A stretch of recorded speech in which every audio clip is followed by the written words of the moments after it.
నమస్కారం, welcome to I dream. ధర్మ మార్గం విత్ విజిత కార్యక్రమానికి స్వాగతం.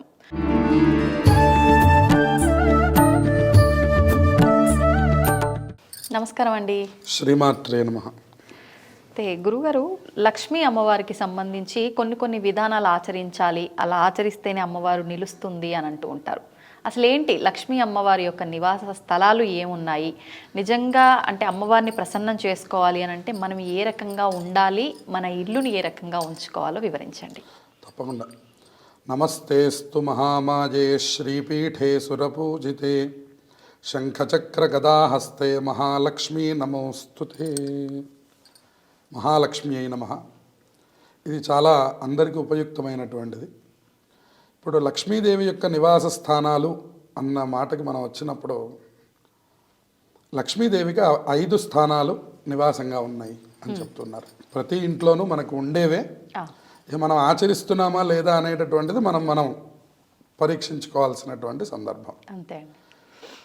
అయితే పంచమాంగళ్యాలు అని, అలాగే పంచ గోస్థానాలు, పంచలక్ష్మీ స్థానాలు అని మనకి ఒక్కొక్క దానికి కూడా 5 అనే సంఖ్యకి ప్రాధాన్యతనిచ్చారు. ఇచ్చి 5 లక్ష్మీ అమ్మవారి స్థానాలు మనకి చెప్పారు. 5ట్లో మొట్టమొదటిది మనం ఉండేటటువంటి యొక్క ఇంటికి ముందుగా మనం పెట్టుకునేటటువంటి తులసి చెట్టు. అది మొట్టమొదటి లక్ష్మీ స్థానం. అందుకని మీరు గృహప్రవేశం చేయండి, బయటికి వెళ్ళండి, తులసి చెట్టు యొక్క గాలి, తులసి చెట్టు యొక్క నీడ పడుతూ ఉన్నట్లయితే కనుక ఆ ఇల్లు సుభిక్షంగా ఉంటుందని. అది మొట్టమొదటిది. ప్రారంభంలోనే మొట్టమొదటిది తులసి చెట్టు అని చెప్పారు. అందుకని మనం ఏ మూలకు ఉండనివ్వండి, ఎంత పెద్ద అపార్ట్మెంట్ కానివ్వండి, ఏదో ఒక మూలకు ఒక చిన్న తులసి చెట్టునైనా ఏర్పాటు చేసుకుంటూ ఉంటాం మనం. ఏదో చిన్న గుండీలో పెట్టుకుంటాం కనీసం. అందువల్ల తులసి మొట్టమొదటి లక్ష్మీ స్థానం అని చెప్పింది శాస్త్రం. ఇక రెండవది, మనం ఎంటర్ అవుతున్నటువంటి ప్రధాన ద్వారం, గుమ్మం. మనం ఎంటర్ అయ్యేటటువంటి గుమ్మం ఏదైతే ఉందో అది మనకి లక్ష్మీ స్థానం అని చెప్పారనమాట. అక్కడి నుంచి లోపలికి రావాలి అంటే ఆ గుమ్మమునకు చాలా ప్రాధాన్యతనిచ్చారనమాట. అందుకనే మీరు ఇల్లు కట్టేటప్పుడు కూడా మీరు గమనించినట్లయితే మిగతా దేనికి పూజ చేయరు. శంకుస్థాపన, భూమి పూజ చేశారంటే గుమ్మం నిలబెట్టడానికి ఒక ప్రత్యేకమైన పూజ చేస్తారు, తర్వాత గృహప్రవేశం చేస్తారు. కానీ స్లాబ్ వేసేటప్పుడు పూజ చేయరు. ఎందుకని? స్లాబ్ కంటే ప్రాధాన్యత కలిగింది గుమ్మం. ఇవాళ మనం చెప్పులు వేసుకొని లోపలికి వెళ్ళిపోతూ ఉంటాం, బూట్ల కాళ్ళతో తొక్కుతూ ఉంటాం, గబుక్కుని దాని మీద నుంచుంటూ ఉంటాం. ఉదాహరణకి అంటే ఇవన్నీ పాతవి, ఇవి మనకి సంబంధించినవి కాదు. ఇప్పుడు ఏమవుతుంది దీని మీద నుంచుంటే అన్నదానికి శాస్త్రంలో సమాధానం చెప్పాల. నువ్వు అన్నం తినాలి అని అంటాం, అన్నం తినను అంటే సరే ఈ పూటకు ఆగుతావు అనుకుంటాం. అసలు అన్నమే ఎందుకు తినాలి అనేటటువంటి ప్రశ్న, మూర్ఖమైనటువంటి వాదన వచ్చినప్పుడు శాస్త్రం మౌనంగా ఉంటుంది. శాస్త్రం ఎప్పుడు సమాధానం చెప్పదు. అంటే మూర్ఖులని కూడా మార్చాలి అనేటటువంటి ప్రయత్నాన్ని శాస్త్రం కొద్దిగా తక్కువ చేస్తుంటుంది. మూర్ఖస్య నాస్తి ఔషధం అని చెప్పేసి. వాడికి మందు లేదు, వాడు అలా అంటూ అంటూ అంటూ వెళుతూ ఉంటాడు.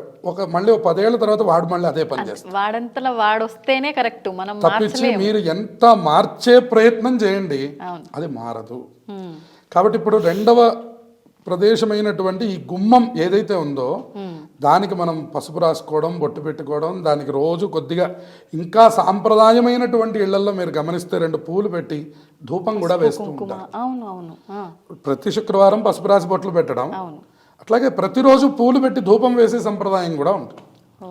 దానివల్ల ఏంటంటే మనకి ఇంట్లోకి నెగిటివిటీ ఏది రాదు, అలక్ష్మి రాదు అని చెప్పాడు. కాబట్టి ఇప్పుడు రెండవ స్థానం ఏమిటి? గుమ్మం అన్నమాట. మొదటిది తులసి చెట్టు అని చెప్పుకున్నాం.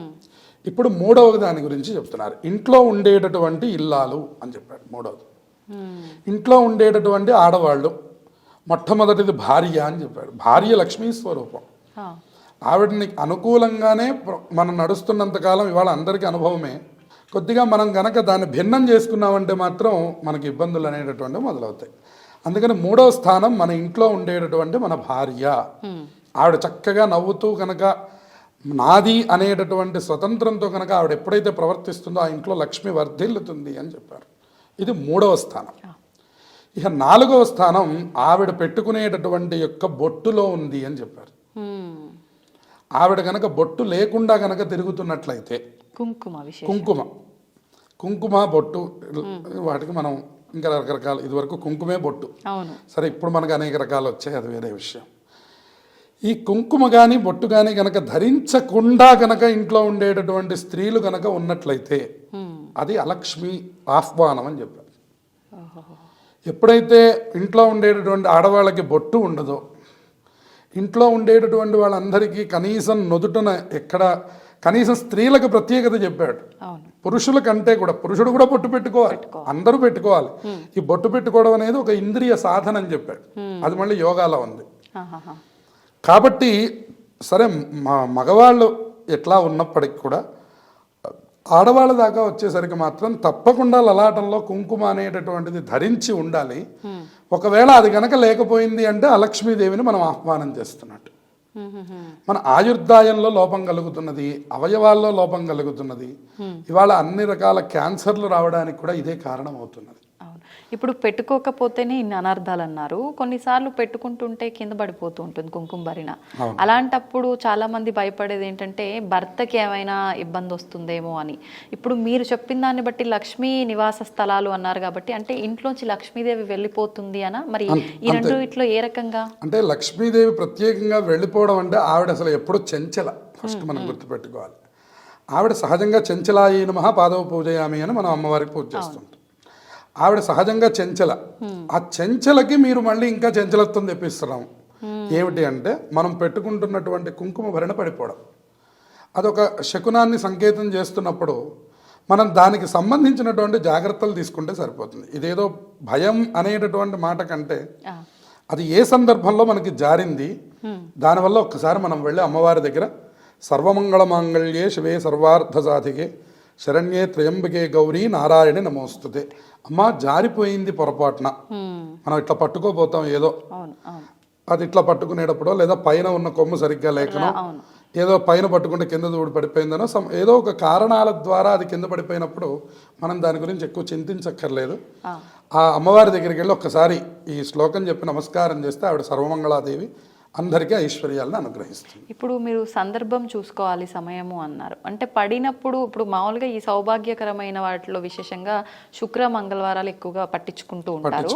ఇలాంటి రోజుల్లో పడిపోతే మనం దాన్ని ఇంకా కొంచెం ఎక్కువ ఆలోచించాల్సిన అవసరం ఉందనా? అంతే. అలా ఉన్నప్పుడు కొద్దిగా కుంకుమార్చన చేయించుకోవడం, అమ్మవారికి ఇంత పసుపు కుంకుమలు సమర్పించడం, అంటే జరిగినటువంటి నష్టానికి తగినటువంటి భర్తీ చేసుకోవడం ద్వారా కూడా మనం వీటిని అధిగమించవచ్చు. ఇవి సహజంగా జరిగేవి. వీటిని మనం ఎక్కువ తీసుకోకపోయినా మనకి శకున శాస్త్రం అని ఉంది. మనకు కొన్ని శకునాలు ముందరగా తెలియజేస్తూ ఉంటాయట.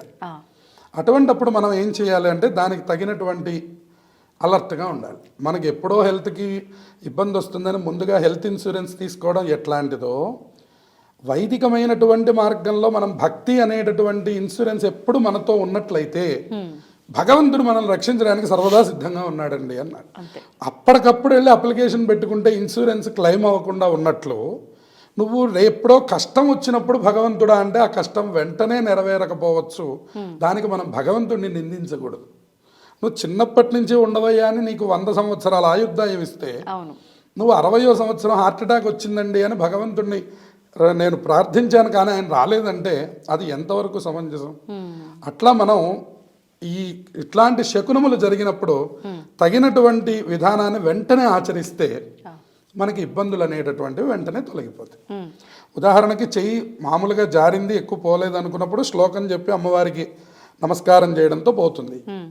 ఇంతకంటే ఎక్కువ మీరన్నట్టు శుక్రవారం కానీ మంగళవారం కానీ ఏదైనా ప్రదోష వేళలో అంటే సంధ్యాకాలంలో దీపం పెట్టే వేళల్లో కనుక పడినట్లయితే కాస్త అమ్మవారికి కుంకుమార్చన చేయించడం, అమ్మవారికి చీర పసుపు కుంకుమలు సమర్పించడం ద్వారా కూడా ఈ నష్టాన్ని మనం భర్తీ చేసుకోవచ్చు. మరి ఇంకొకటి ఏంటండి నివాస స్థలం అమ్మవారిది? ఇట్లా మనకి ఇప్పుడు 3 అయినాయి కదా, భార్య, అమ్మవారి కుంకుమ 4 అయినాయి.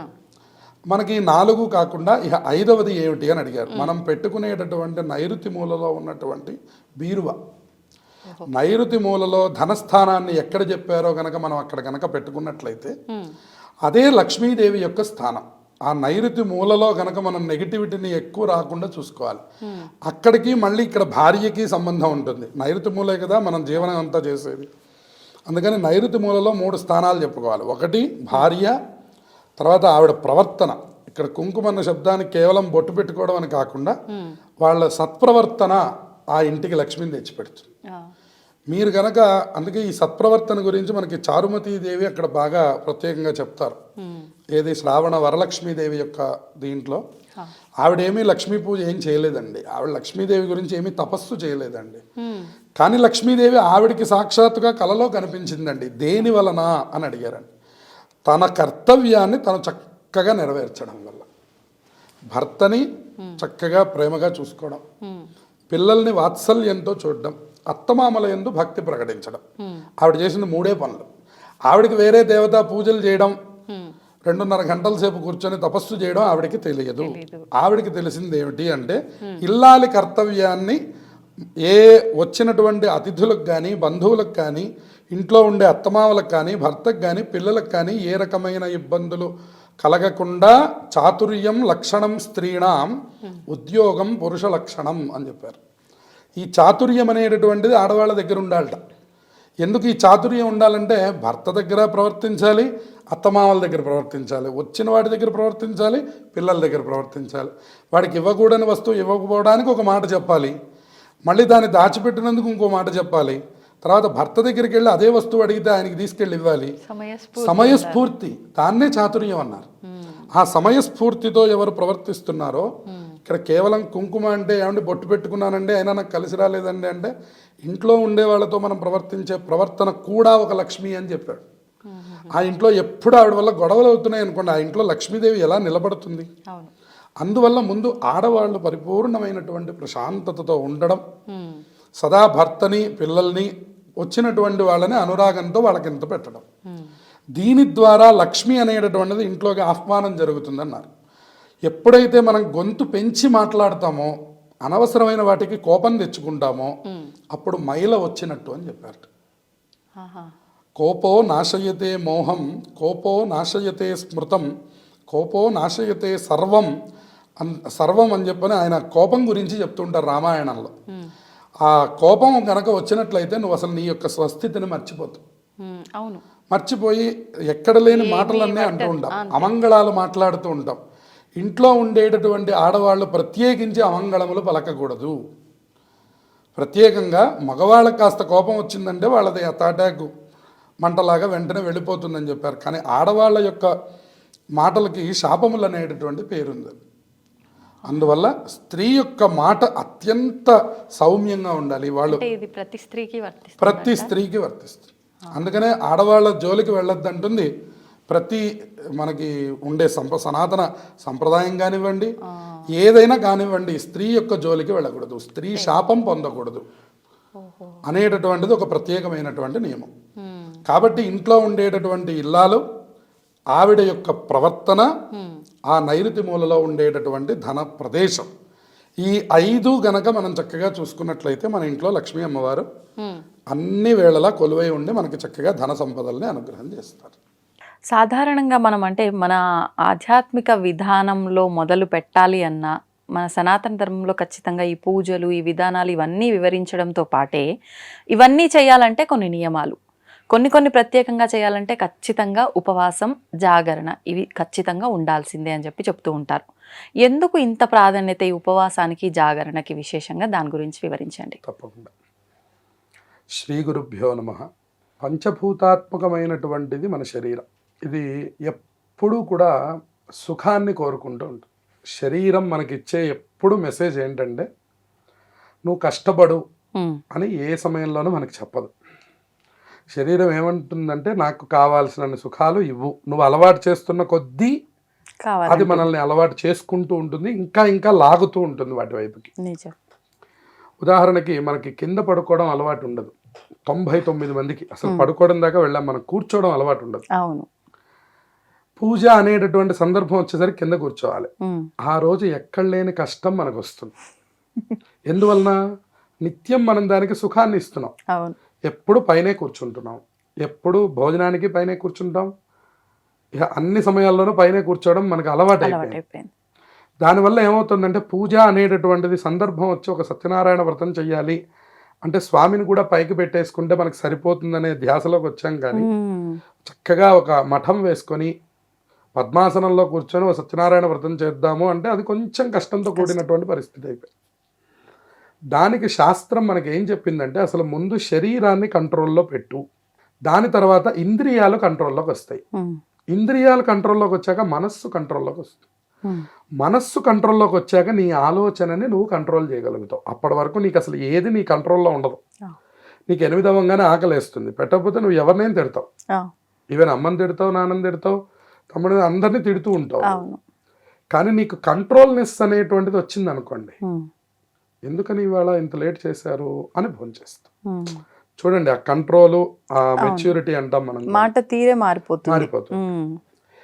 దానికోసమని మన వాళ్ళు ఏం చేశారంటే అసలు నువ్వు పూజ అనేటటువంటిది రాగానే నువ్వు కొద్దిగా అసలు అంటే నిత్యంలాగా ఉండవాకు, కొద్దిగా ఒక స్టెప్ అన్నా ఎక్కే ప్రయత్నం చెయ్యి. పూజ అన్న శబ్దానికి అర్థం ఒక గ్రేట్ ఎక్సర్సైజ్ అంటారు. పూజ ఈజ్ ఏ గ్రేట్ ఎక్సర్సైజ్ అన్నమాట. ఏంటి అని అడిగితే ముందు దాంట్లో డైట్ కంట్రోల్స్ చెప్పేస్తారు. ఫస్ట్ నువ్వు రెగ్యులర్గా తినేటటువంటి రజోగుణ ప్రధానమైనటువంటి ఆహారం అంతా నువ్వు తీసుకుంటే నీకు రెగ్యులర్గా వచ్చేటటువంటి కోరికలే నీకు వస్తాయి. నీకు సత్వగుణమైనటువంటి కోరికలు వస్తాయి కదా, నువ్వు అసలు పూజ అనేటటువంటి చేయగలిగేది, ఓ మంచి పని అనేటటువంటి చేయగలిగేది.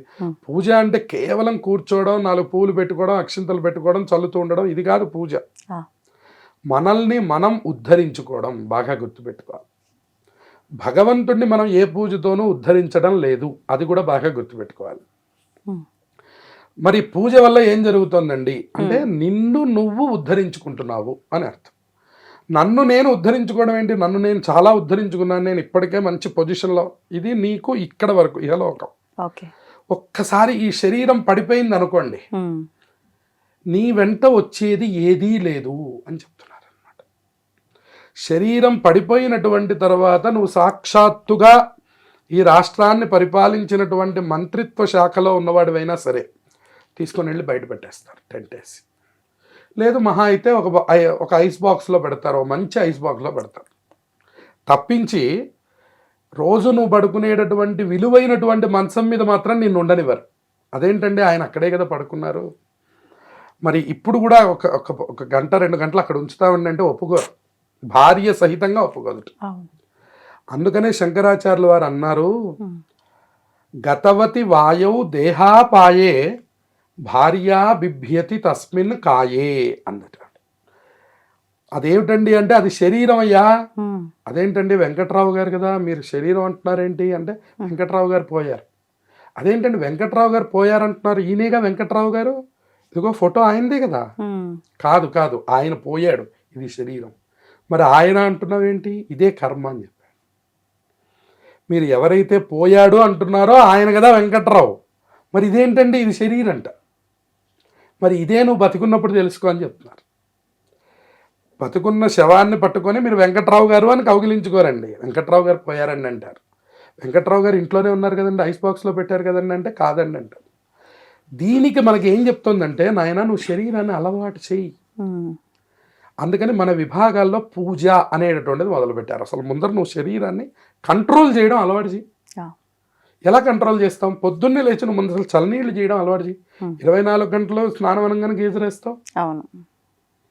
ఎప్పుడు వేడి నీళ్ళే పోసుకుంటే ఆరోగ్యంలో కూడా రక్త ప్రసరణ జరగదట. అందుకని మనకి ఈ వ్యాధులన్నీ వస్తాయి. ఇదివరకటి వాళ్ళు సీజనల్లో మాత్రమే వేడి నీళ్ళు పోసుకునేవాళ్ళు, వీడప్పుడు వేడి నీళ్ళు ఎవరికి తెలియదండి. అందుకని వాళ్ళు దృఢంగా ఉంటారు. 80 సంవత్సరాలు వచ్చిన మనకి 40 వచ్చేసరికి దూది శరీరాలు అయిపోతాయి, 50 వచ్చేసరికి పనికిరావు, 60 వస్తే తిత్తి లేవలేడు వాడి పైకి. ఎందుకు అట్లా అయిపోతున్నాం అంటే కారణం ఈ గీజర్లు. మన శరీరం ఎప్పుడు సుఖం కోరుకోవడం, దానికి అసలు కష్టం అంటే ఏంటో తెలియకపోవడం. మీరు ఏ ఊరు వెళ్ళండి రూమ్ తీసుకోవడానికి ప్రయత్నం చేస్తారు మీరు, తప్పించి ఓ బావి కనపడితేనో. చూడండి, మీరు మనకి ముఖ్యమంత్రిగా పనిచేసినటువంటి మాజీ ఎన్టీ రామారావు గారు వారి ప్రచార సమయంలో ఓ పంపు కనపడితే అక్కడ ఆపి అంతటి ముఖ్యమంత్రి కూడా రోడ్డు మీద నిలబడి టవల్ కట్టుకొని స్నానం చేసేసేవారు, చన్నీళ్ళు.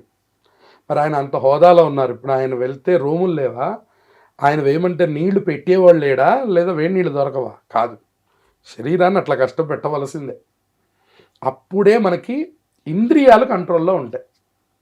ఇంద్రియాలు కంట్రోల్లో ఉండడం అంటే ఏమిటి అర్థం? ఉదాహరణకి కళ్ళు ఏమైపోతాయి, మీరు చూడండి, నిద్ర లేవంగానే సెల్లు వెతుకుతాయి. నిద్ర లేవంగానే మా అబ్బాయి ఎక్కడున్నాడండి అని అడగరు, మా ఆవిడ ఏదండి అని అడగరు.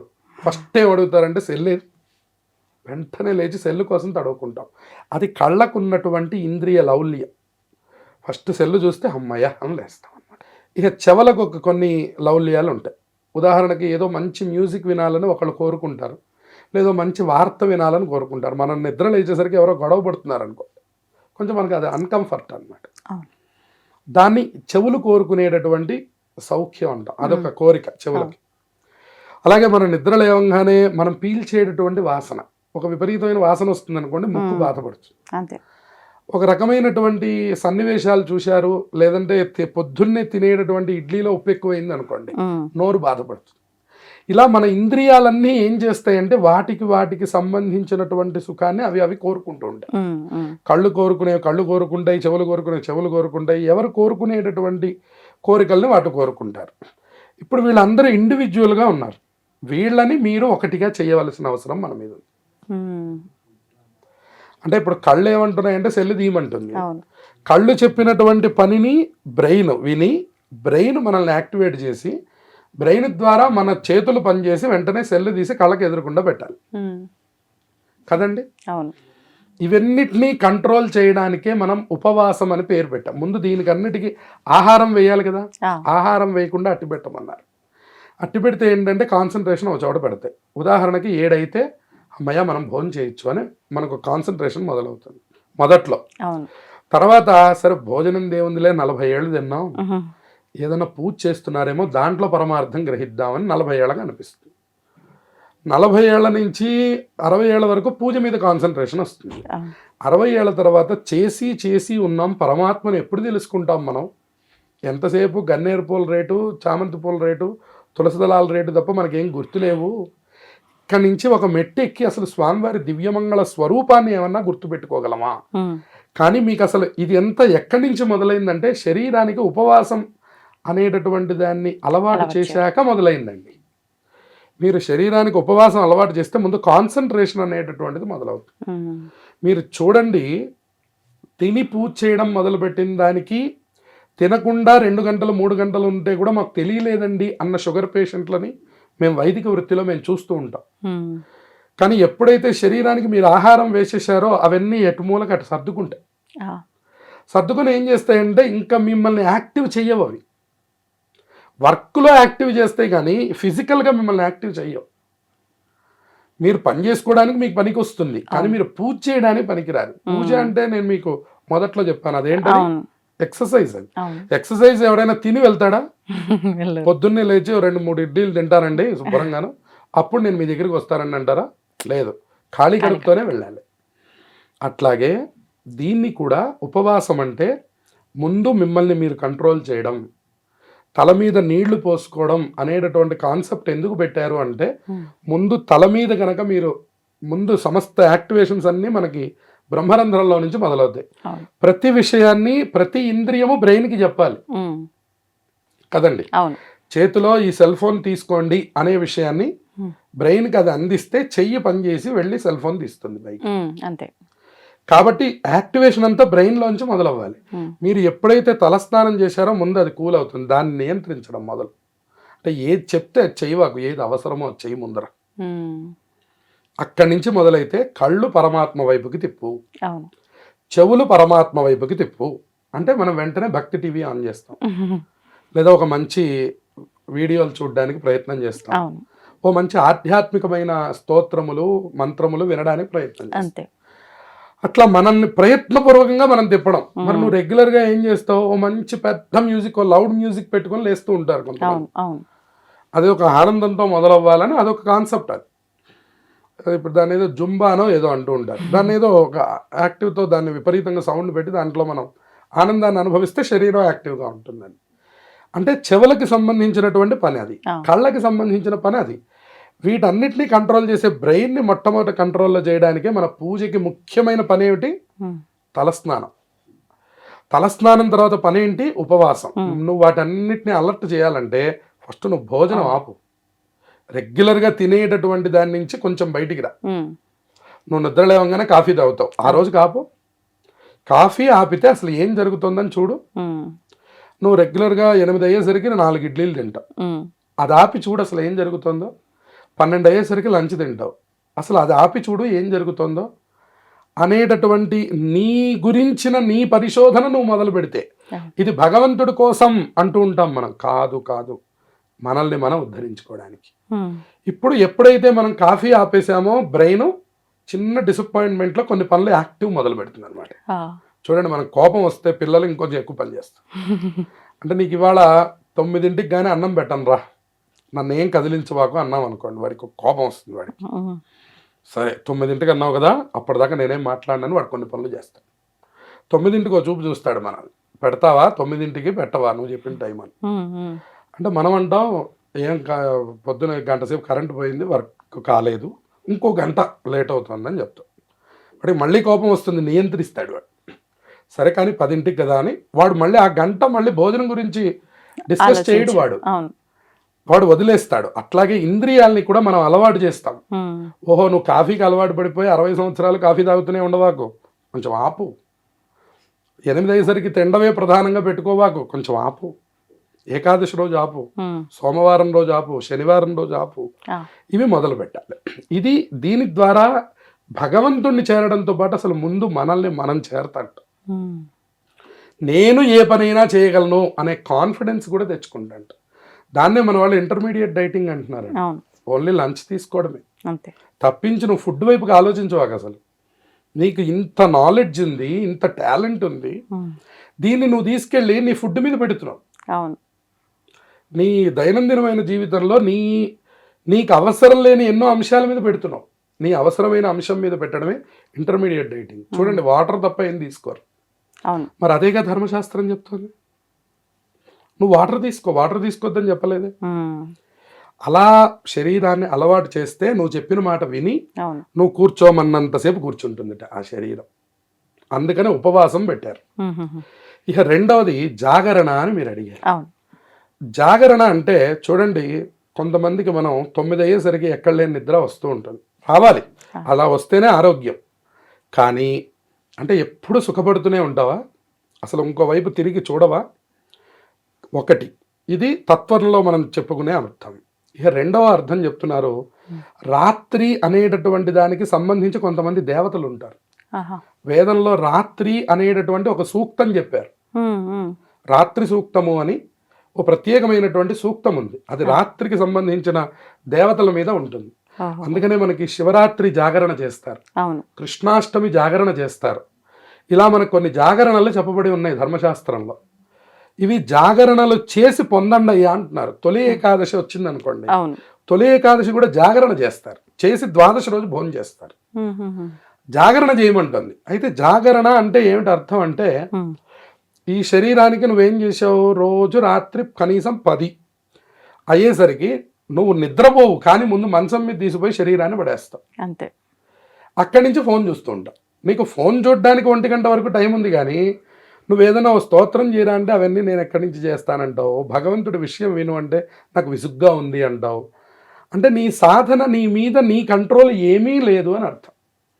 ఉపవాసం కానీ జాగరణ కానీ నీ మీద నీకు కంట్రోల్ని ఇస్తాయి. ఆ తర్వాత నువ్వు భగవంతుడిని చేరగలవు. నువ్వు భగవంతుడినే కాదు, నువ్వు ఏదనుకుంటే అది చేయగలవు. నువ్వు నీ మీద నీ కంట్రోల్ ఉంది అంటే, అరుణాచలం వెళ్ళావు అంటే ఒక బ్యాగ్ పుచ్చుకొని, మనకు అర్థమయ్యే భాషలో చెప్పాలి అంటే, అరుణాచలం వెళ్ళంగానే కనపడిన పంపు దగ్గర స్నానం చేసి గిరి ప్రదక్షిణం చేయగలిగే ధైర్యం రావాలి అంటే, నీకు నీ ఇంట్లో నీకు ఉపవాసం జాగరణ నీకు అలవాటు అవ్వాలి. నీకు ఈ 2 అలవాటు లేని వాడు, ఉదాహరణకు ఒక అరుణాచలం వెళ్ళాడు అనుకోండి, వాడు అసలు ముందు అరుణాచలేశ్వరుడు, అరుణాచలం ఈ సంగతుల తర్వాత హోటల్ ఎక్కడుంది, రూమ్ ఎక్కడుంది మొట్టమొదటి వెతకడం. ఇవి వెతకడం మొదలు పెట్టావు అంటే నువ్వు ఇంకా పండలేదు, నువ్వు ఇంకా ఈ పరీక్ష పాస్ అవ్వలేదు అని అర్థం. అందుకని పిల్లలకి సహితము అలవాటు చేయండి. పిల్లలు తినకుండా ఉండకూడదు. ఇంతకంటే తినకుండా ఉన్నటువంటి పిల్లలు ఎంతో మంది గొప్ప గొప్ప వాళ్ళు అయిన వాళ్ళు ఉన్నారు. కలాం గారు తినడానికి తిండి లేకపోతే తల్లిగారు తన పిడచలో ఉన్నటువంటిది కూడా తీసి ఆయనకి పెట్టేస్తే, తల్లిగారు తినలేదని ఆయన 2 రోజులు మానేశారు. అమ్మా నువ్వు తినకుండా నాకు ఈ రోజు పెట్టావు కాబట్టి రేపు ఎల్లుండి నేను తినకుండా ఉంటాను, నువ్వు మాత్రమే తినాలి నా కళ్ళ ఎదురకుండా అని వాళ్ళ పెద్ద కుటుంబాలు అప్పట్లో ఆ రోజుల్లో అలా మార్చుకున్నారు. ఇవాళ మనం అనుకుంటాం పిల్లాడు ఒక పూట తిండి తినకపోతే రేపు ఏమైపోతాడో అని అనుకుంటాం. ఏమీ కాదు, పిల్లలు ఏమైపోతారు, అలాని పెట్టద్దని చెప్పట్లేదు, కానీ అన్ని నియంత్రణలు అలవాటు చేయాలి. ఒక 10 దాటింది అంటే వాడి శరీరం వాడికి అర్థం అయిపోతుంది, వాడికి దృఢం వస్తుంది వాడికి. అవును. మనం ఇవ్వాలి ఆ దృఢత్వాన్ని కూడా, తల్లిదండ్రుల దగ్గర నుంచి అందరూ దానికి సహకరించాలి. చక్కగా 10 తర్వాత నుంచి వాడు 40-50 సంవత్సరాలు వచ్చే వరకు వాడిది ఒక దృఢమైనటువంటి గాత్రం, శరీరం, దాన్ని వాడు తయారు చేసుకోవాలి. మీరు జిమ్కి వెళ్ళి తయారు చేయడం కాదు, ఇంట్లో ఉండి మీ ఆలోచనల ద్వారా కూడా తయారు చేయండి. అదే మనకి సనాతన సంప్రదాయం, సనాతన ధర్మం మనకి చెప్పింది. దాన్ని మీరు ఎప్పుడు పడితే అప్పుడు చేసి ఊరికే వృధా చేయవాకండ్రా. ఒక సోమవారమనో ఒక శనివారమనో పెట్టుకోండి, ఒక దేవతా నియమంగా పెట్టుకోండి అదే అని చెప్పారు. అంతేగాని మీరు దేవతలు మాడిపోతే వాళ్ళకేదో మహా సంతోషం అని వాళ్ళు ఆనందపడిపోతారని కాదు. మీరు నియంత్రణ గనక చేసుకుంటే మీరు దగ్గరికి జరుగుతున్నారని అర్థం భగవంతుడికి. భగవంతుడు ఎక్కడున్నాడు అంటే మళ్ళీ సనాతన ధర్మం మన యొక్క సంప్రదాయం ఏం చెప్తుందంటే, దేహో దేవాలయ ప్రోక్తో జీవో దేవ సనాతన త్యజేత్ అజ్ఞాన నిర్మాల్యం సోహంభావేన పూజయేత్. మళ్ళీ ఈ దేవాలయం అంతా ఎక్కడుందండి, దేవుడు ఎక్కడున్నాడు అంటే బాడీ ఈజ్ ఏ టెంపుల్ అంటున్నాడు. బాడీయే టెంపుల్. నువ్వు ముందు రక్షించుకోవాల్సింది ఏంటి అంటే నీ శరీరాన్ని రక్షించు. మరి శరీరాన్ని రక్షించే పనే ఉపవాసం, శరీరాన్ని రక్షించే పనే జాగరణ. అప్పుడు ఏం చేస్తావంటే నిద్రని జయించేటటువంటి లక్షణం వస్తుంది. ఈ విద్యలన్నీనే విశ్వామిత్రుడు రామచంద్రమూర్తిని తీసుకెళ్ళి నేర్పించాడు. దశరథ మహారాజు గారి దగ్గర పెడితే నువ్వు ఎప్పుడు పడుకోవడమే నేర్పుతావు కానీ నువ్వు లేచి ఉండడం ఎందుకు నేర్పుతావు? యుద్ధవీరుడైనటువంటి క్షత్రియుడికి చక్కగా శుభ్రంగా పడుకుంటానండి అంటే ఎట్లా? నువ్వు చెయ్యి ఇట్లా తల కింద పెట్టావంటే నిద్రపోగలగాలి. అది ఆరోగ్యం అంటే. అంతేగాని దిండు లేదండి, కింద పడుకుంటే మెత్తగా లేదండి, ఇటు తిరిగి పడుకుందామంటే లేదండి, అటు తిరిగి అంటే నువ్వు రోగితో సమానమైనటువంటి వాడు కదా. నువ్వు బాగా ఆరోగ్యవంతుడివి, దృఢమైన శరీరం గలవాడివి ఎప్పుడు అంటే కటిక నేల మీద చెయ్యి తల కింద పెట్టావంటే 2 గంటలు 3 గంటలు పడుకోగలిగితే నువ్వు దృఢమైనటువంటి శరీరం గలవాడివి, పరిపూర్ణ ఆరోగ్యవంతుడివి అని అర్థం అని చెప్పారు. కాబట్టి ఇటువంటి అర్థాన్ని లోకానికి తెలియజేయడం కోసం, అలాగే ఒక్క పూట నిద్ర లేకపోతే మనం సుమారు 2 రోజులు 3 రోజులు బాధపడతాం. అవును. అటువంటి దాని నుంచి కాదురా నాన్న, నిద్ర శాశ్వతం కాదు, నిద్ర లేకుండా దేవతల్ని పొందవలసినటువంటి కాలాలు కొన్ని ఉన్నాయి. కాబట్టి నువ్వు ఎక్కడికైనా ప్రయాణం చేసేటప్పుడైనా నీ ఉద్యోగాలు, ఇవాళ సాఫ్ట్వేర్ ఉద్యోగాలు అలాగే ఉన్నాయి, సాఫ్ట్వేర్ ఉద్యోగాలన్నీ జాగరణలతో కూడినవే. కాబట్టి ఈ జాగరణలో నీకు ఉపయోగపడేటట్టుగా ఉండాలి అని చూడండి. మీరు ఉద్యోగం కోసం కనుక పనిచేయడం మొదలు పెడితేనేమో మీరు అసలు ఇంకా తర్వాత ఏ పని చేయలేరు. సాఫ్ట్వేర్లో నైట్ డ్యూటీ చేసే ఉద్యోగస్తుల యొక్క కుటుంబాల్లో తెల్లవారి పనులేవి చెప్పరు. కానీ అలా కాదు. కానీ మీరు జాగరణ చేస్తే శాస్త్రం ఏం చెప్తుందో తెలుసా? తెల్లవారి పొద్దున్నే 8-9 అయ్యేసరికి నువ్వు భోజనం చేయాలని చెప్తా. శివరాత్రి రోజు ఉపవాసం చేసి జాగరణ చేశారనుకోండి, శివరాత్రి తెల్లవారి 9 అయ్యేసరికి భోజనం చేయాలి. అంతేగాని శివరాత్రి రోజు ఉపవాసం ఉండి జాగరణ ఉన్నానండి, ఆ రోజు రాత్రికి భోజనం చేస్తానండి అని చెప్పని తర్వాత రోజు నాకు వంట చేసుకోవడానికి కుదరలేదండి, రాత్రి 2 దాకా లేచున్నాను కాబట్టి ఉదయం తెల్లవారుజామున 5ంటికి పడుకొని మధ్యాహ్నం 11ంటికి లేచానండి, 11ంటికి లేచి తలస్నానం చేసి మళ్ళీ నా పనులన్నీ చేసుకొని బట్టలు తుక్కొని అంట్లు తోముకొని నేను వంట చేసి తినేసరికి సాయంత్రం 7 అయిందండి అంటే నీ ఉపవాసం పాడైపోయిందని అర్థం. నీ ఉపవాసం ఫలించింది అనడానికి ఏమిటి అర్థం అంటే నిత్యకృత్యమైన పనులు పక్కన పెట్టి సుమారు తెల్లవారుజాము 4 గంటల దాకా భగవంతుడి యొక్క సన్నిధిలో నువ్వు ఉన్నావు. ఉన్నటువంటి దానికి నీకు ఫలితం ఏమిటి అంటే నువ్వు మళ్ళీ 6 అయ్యేసరికి స్నానం చేసి చక్కగా దీపం పెట్టి వెంటనే వంట మొదలుపెట్టి ఆ వంటని భగవంతుడికి నివేదన చేసి సకాలంలో నువ్వు అన్నం తింటే నీ శరీరానికి నీకు ఉపయోగకరం. అప్పుడు తర్వాత పడుకోవాలి మనం. తప్పించి జాగరణ అనే పేరుతో తెల్లవారుజామున 4 గంటలకు పడుకొని తర్వాత రోజు మధ్యాహ్నం 11 గంటలకు లేస్తే జాగరణ ఫలించదు. అలాగే ఏకాదశి జాగరణలో కూడా రాత్రి లేచుంటే కూర్చొనే పడుకోమంటుంది. అంటే నిద్రించొచ్చు, కూర్చొని 4 గంటల వరకు స్వామివారి సేవలో ఉండాలి, 4 గంటల నుంచి కూర్చొని పడుకోవాలి. మీరు మళ్ళీ వెళ్ళి మంచం మీద పడుకున్నారా మొత్తం పొద్దునుంచి చేసినంత భ్రష్టు పట్టిపోయింది. అందుకని అలా కూర్చొని నిద్రపోవడం కూడా నీకు తెలియాలి. మా గురువు గారులు కొంతమంది అటువంటి మహానుభావుల్ని మేము ఇప్పటికీ దర్శనం చేస్తూ ఉంటాం, మేము బాధపడుతూ ఉంటాం. వారు అలా కూర్చున్నారంటే యోగ నిద్రలోకి వెళ్ళిపోతారు వాళ్ళు. ఇంకా కదిలించకూడనంత నిద్ర వాళ్ళకి హాయిగా వచ్చేస్తుంది. మాకు రమ్మంటే మాకు రాదు అంటే ఇంకా మనం ఎంతో పండాలి అని అర్థం.